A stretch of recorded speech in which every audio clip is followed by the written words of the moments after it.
शहर की बात है, तुम्हारे शहर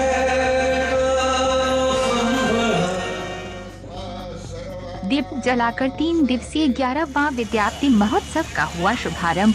गजल गायक कुमार सत्यम व मैथिली गायिका जूली झा ने लोगों को झुमाया। दलसिंहसराय अनुमंडल क्षेत्र के विद्यापतिधाम में महाकवि विद्यापति जी की समाधि भूमि देवनगरी विद्यापतिधाम में शनिवार शाम से 3 दिवसीय विद्यापति महोत्सव शुरू हुआ। कार्यक्रम का विधिवत उद्घाटन विभूतिपुर के विधायक अजय कुमार, डीएम योगेंद्र सिंह और एसपी विनय तिवारी ने दीप जलाकर किया। हालांकि समारोह का उद्घाटन संसदीय कार्य मंत्री विजय कुमार चौधरी को करना था, लेकिन वो देर शाम तक नहीं आए, जिस कारण विधायक अजय कुमार द्वारा कार्यक्रम का शुभारंभ किया गया। बाद में एमएलसी डॉक्टर तरुण चौधरी भी कार्यक्रम में पहुंचे। इस मौके पर विधायक अजय कुमार ने कहा कि विद्यापति भारतीय साहित्य की भक्ति एवं श्रृंगार परंपरा के प्रमुख स्तंभ है। आज कई गणमान्य लोगों का आना था, परंतु वह नहीं आए। इस बात को वह विधानसभा में भी उठाएंगे। उद्घाटन समारोह के बाद विपिन कुमार मिश्रा ने शंखनाद किया, जबकि भागलपुर के गजल गायक कुमार सत्यम व मैथिली गायिका मधुबनी निवासी जूली झा ने अपनी प्रस्तुति दिया।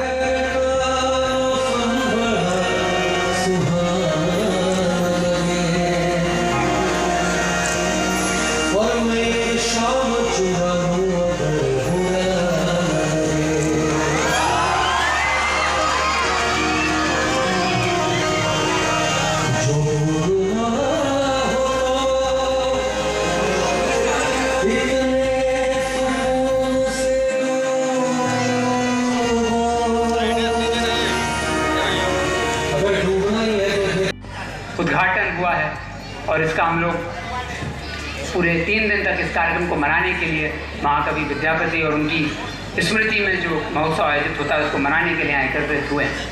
यह दिन भी बहुत शुभ है। वैकुंठ चतुर्दशी आज शुरू हो रही है 5:30 से, और इस समय हम सब लोग यहाँ उपस्थित हुए हैं। इस आयोजन की सबसे महत्वपूर्ण बात जो है कि महाकवि विद्यापति का पूरा जीवन परिचय और उनके जीवन का जो दर्शन था उसको अगर हम समझें तो भगवान शिव के परम भक्त, ऐसे भक्त जिनमें भगवान का अंश विराजमान है। मैथिली और संस्कृत में पैदा हुए एक ऐसे साहित्यकार जिनकी रचनाओं ने न सिर्फ मैथिल बल्कि संस्कृत को भी साहित्य के तौर पर बहुत समृद्ध किया। अपनी संस्कृति को अपने साहित्य के माध्यम से न सिर्फ संजोने बल्कि उसे विश्वविख्यात बनाने में प्रबुद्ध कवि, एक ऐसे व्यक्ति जिन्होंने भारतीय पूजन परंपराओं में शैव, वैष्णव और शाक्त परंपरा तीनों को एक सूत्र में बांधने का काम किया।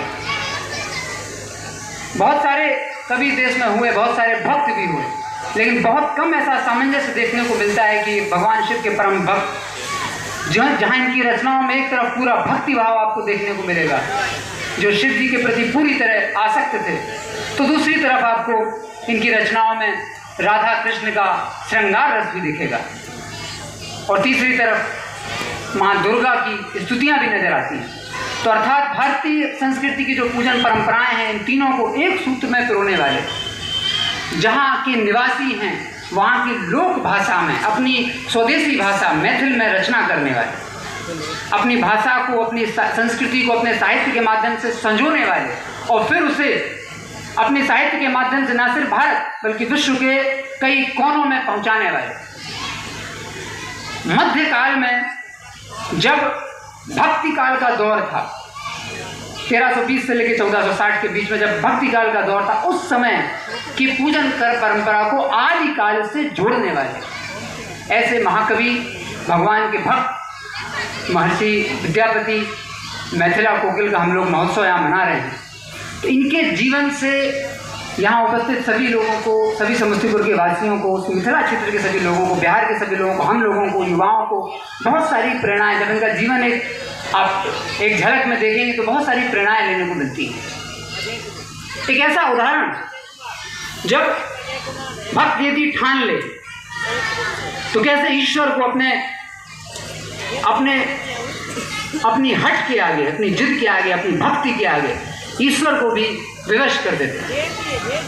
जब वो अपने गांव से चलकर इधर आते हैं और अपने निर्वाण समय में माँ गंगा को ढूंढते ढूंढते विद्यापति धाम पहुंचते हैं, और जब माँ गंगा कुछ ही कोस की दूरी पर उनसे बचती हैं, तो वो एक लोकल व्यक्ति से पूछते हैं कि अब माँ गंगा कितनी दूर है। तो उसकी जो उस समय का दिया हुआ जवाब है, जो उत्तर है, वो उत्तर बहुत दार्शनिक है, उससे बहुत कुछ सीखने को मिलता है।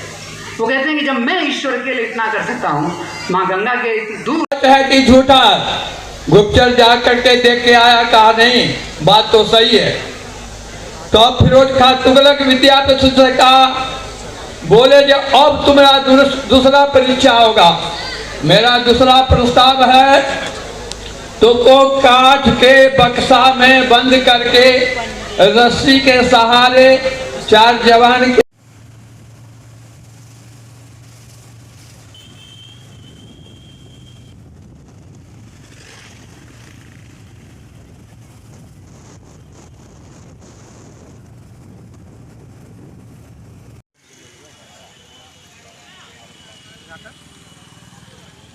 दिन रात देर से कहा है उद्घाटन हो गया ना 4:30 बजे।